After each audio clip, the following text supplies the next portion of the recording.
तालुक्यातील लोह येथील शासकीय माध्यमिक उच्च माध्यमिक आश्रमशाळेत वन्यजीव सप्ताहानिमित्त प्राण्यांबाबत जनजागृती विषयक व्याख्यान कार्यक्रमाचे आयोजन करण्यात आले होते। सामाजिक वनीकरण विभागातर्फे वन्यजीव सप्ताहानिमित्त वन्यजीव जागृती कार्यक्रम घेण्यात येत आहे।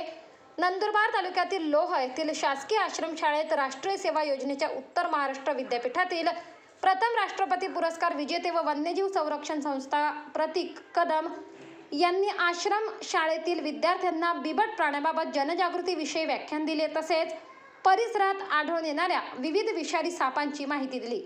यावेळी वनपाल पीडी पवार, मनीषा मराठे, अश्विनी चव्हाण, वनरक्षक सविता धनगर, केशव पावरा, युवराज महाले उपस्थित होते। विद्यार्थ्यांमध्ये वन्यजीव सप्ताहानिमित्त चित्रकला व निबंध स्पर्धा घेण्यात आल्या। कार्यक्रमाचे सूत्रसंचालन उषा राजपूत व आभार प्रदर्शन भरत चौधरी यांनी केले। सदर कार्यक्रमाचे वक्ते विद्यार्थी व शिक्षकांचे आभार प्रदर्शन श्रीमती अश्विनी चव्हाण यांनी केले। सदरच्या कार्यक्रम विभागीय वनाधिकारी सामाजिक वनीकरण व वनक्षेत्रपाल सामाजिक वनीकरण क्षेत्र नंदुरबार तसेच शाळेचे मुख्याध्यापक अजय भदाणे यांच्या मार्गदर्शनाखाली राबवण्यात आला।